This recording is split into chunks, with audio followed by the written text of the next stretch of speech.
शाहूवाडी तालुक्यातील मलकापूर इथं किरकोळ कारणावरून झालेल्या भांडणाच्या रागातून सख्या भावाचा खून झाल्याची घटना घडली आहे। नरेंद्र सिदार असं मृताचं नाव असून या प्रकरणी त्याचा सक्का भाऊ धीरेंद्र सिदार याला कोल्हापूर स्थानिक गुन्हे अन्वेषण शाखेच्या पोलिसांनी शिताफीनं अटक केली। मूळचे छत्तीसगड राज्यातील नरेंद्र इतवारी सिदार आणि त्यांचा सक्का भाऊ धीरेंद्र इतवारी सिदार हे दोघे जण गेल्या काही दिवसांपासून शाहूवाडी तालुक्यातील मलकापूर इथं भाड्याने राहतात। हे दोघेही मजुरीचं काम करतात। शुक्रवारी रात्री या दोघा भावांमध्ये किरकोळ कारणातून भांडण झालं होतं।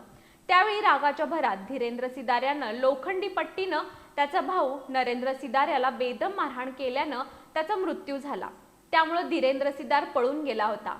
याबाबतची माहिती कळताच कोल्हापूर स्थानिक गुन्हे अन्वेषण शाखेच्या पोलिसांनी मलकापूर इथं जाऊन या परिसरातील शाळी नदीच्या पुलाजवळील शेतात लपून बसलेल्या धीरेंद्र सिदार याला पकडलं।